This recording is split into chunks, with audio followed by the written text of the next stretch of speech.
Okay, it's not what you think this is. This isn't a mod, but bear with me. I'm just a simple person. Let's go, shall we? So today I'm going to teach you about some changes in technology that occurred from World War I to World War II. It's not a lot, but hey, you learned something new today instead of procrastinating on YouTube. As you can tell, we have three paths. Four if you count the one we were just going down. Anyway, this path, if you can read, you'd know that this technology is the tank. If you did not know, tanks were actually used in World War I. They really weren't all that common, seeing as they weren't that good. I suppose they weren't even invented during this time. It was actually thought of in the 18th century. Now, the first tank, the Mark I, didn't even have a turret. It was just a parallelogram with tracks on it. Months later, the D1 tank was brought into the battle. The Fleurs Courcelette, to be exact. It shocked the Germans to the highest power and proved very effective to break the trench stalemate that was occurring here.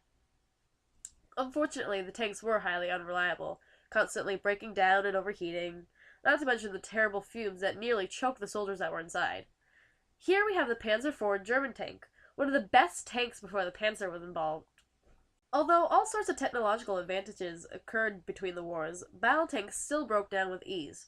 In fact, it was expected of tanks to break down every 35 miles it rode.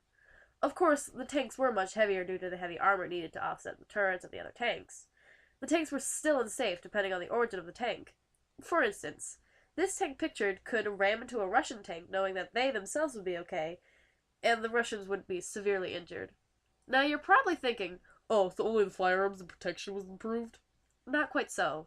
Three new tanks were invented, the main or medium, heavy, and the light. The medium tank was a standard, nothing too special, standard protection, standard power, average. The light tank was obviously worse than the medium, which is a stretch because the considerably smaller size of the light tanks made it a good tank to scope out the enemy and still maneuver around trees to stay hidden. The heavy tank sounds as it is. It was slow and bulky, but it was super powerful. It was made to destroy others with little to no damage on itself. It was the powerhouse, basically. Anyway, let's move on. The machine gun. This piece of firearm was used highly in both wars. In the beginning, the machine gun was very heavy and basically was a stationary weapon. But even with this factor, it made a great frontline protection for the trenches. When it worked, that is. The machine gun would overheat within minutes of being in use. It wasn't like there was a cooling system because there was. It just wasn't all that efficient. Not to mention the hard operations.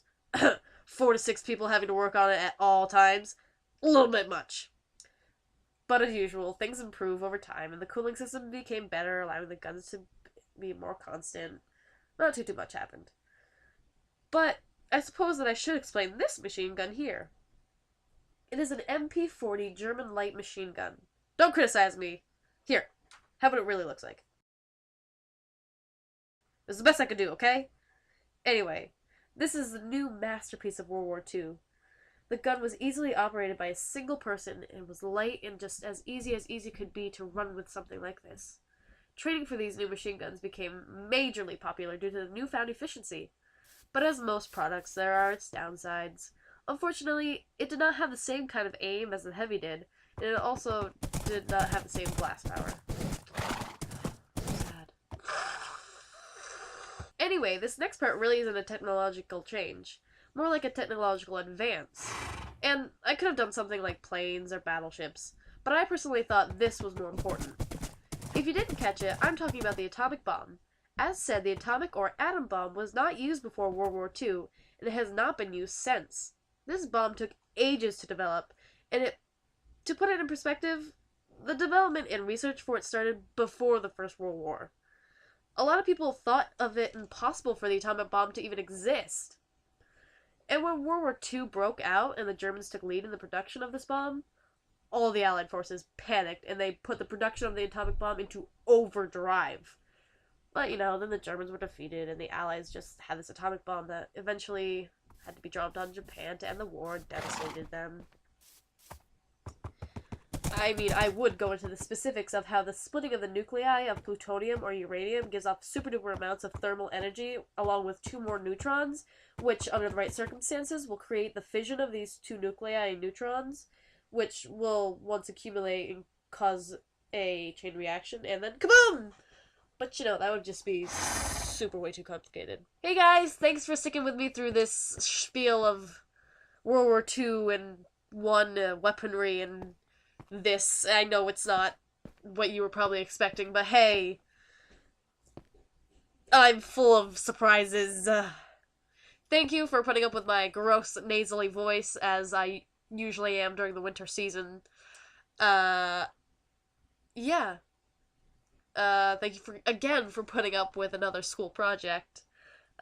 So anyway, I love you. Don't ever hurt yourselves. Bye bye.